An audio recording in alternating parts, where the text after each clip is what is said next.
لیکن علم العداد میں ایک صفر بھی، ایک زیرو بھی اگر آپ نے چھوڑ دیا تو ایسی صورت میں آپ کی بنیاد جو مسئلے کی ہے وہ بنیاد ہی ختم ہو جائے گی۔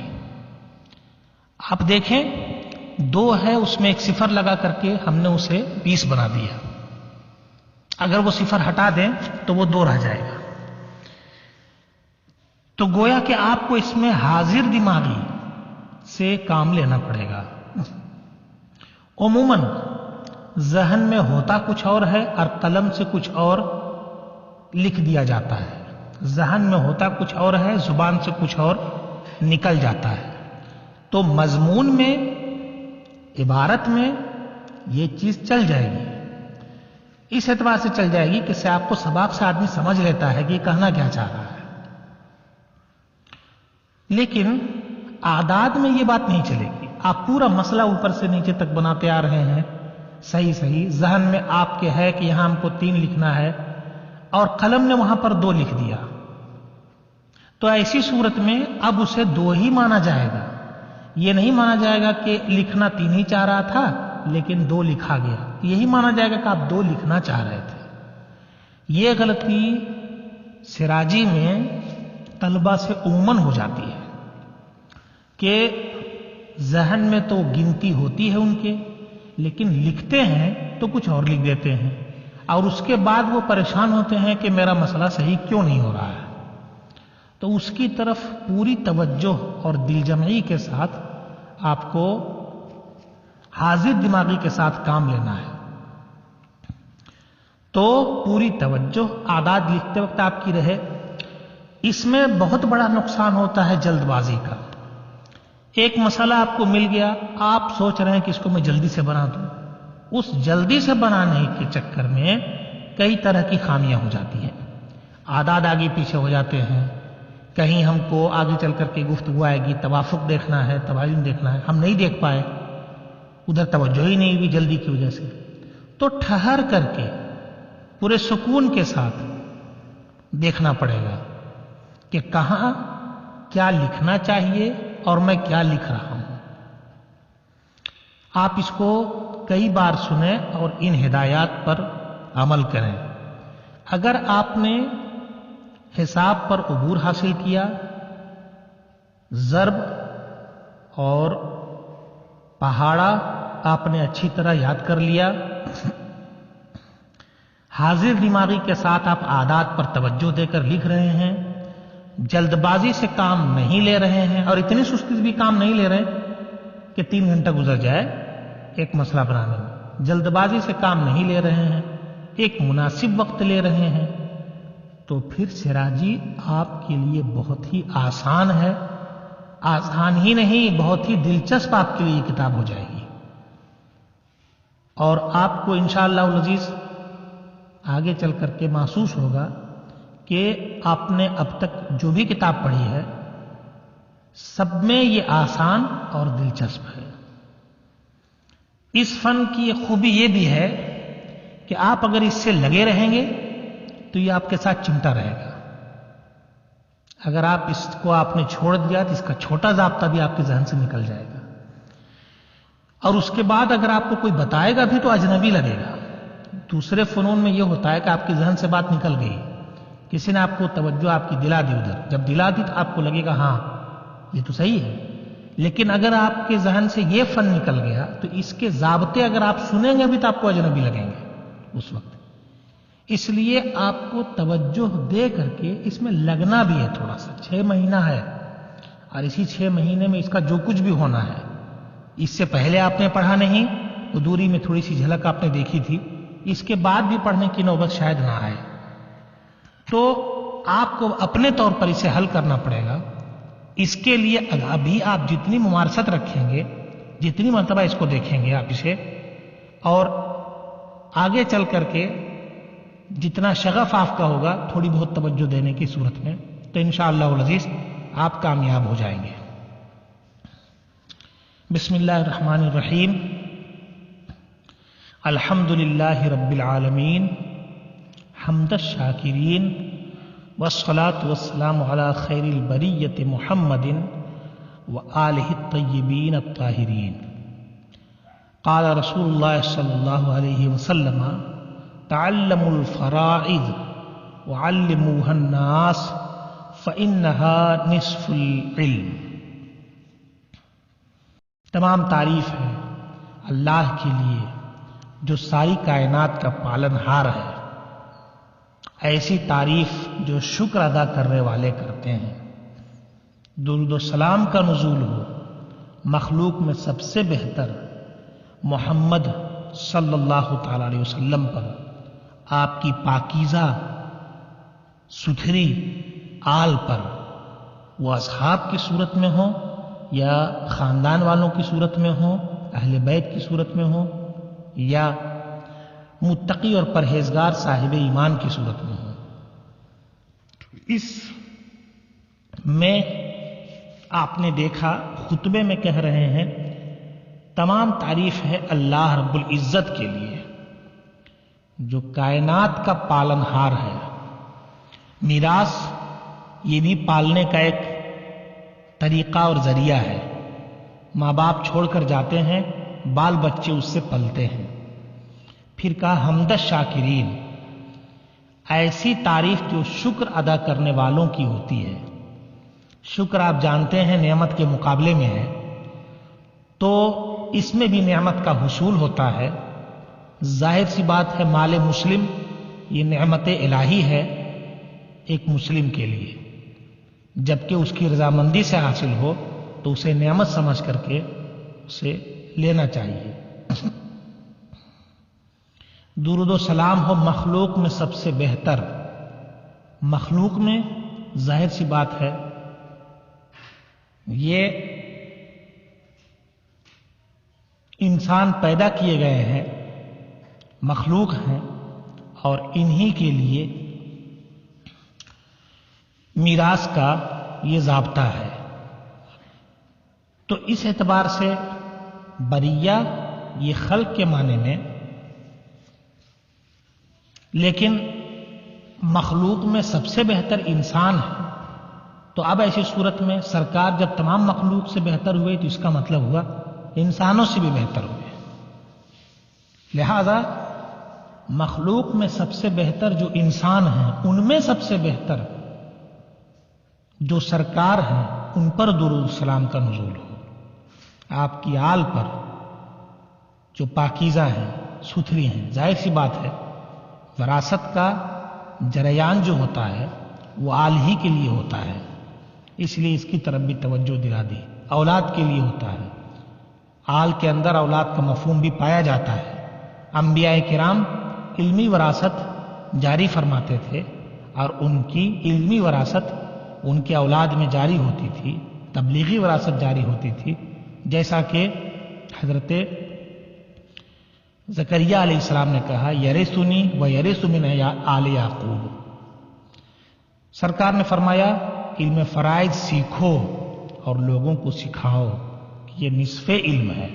انشاءاللہ العزیز کل اس حدیث کی وضاحت بھی ہوگی اور مسائل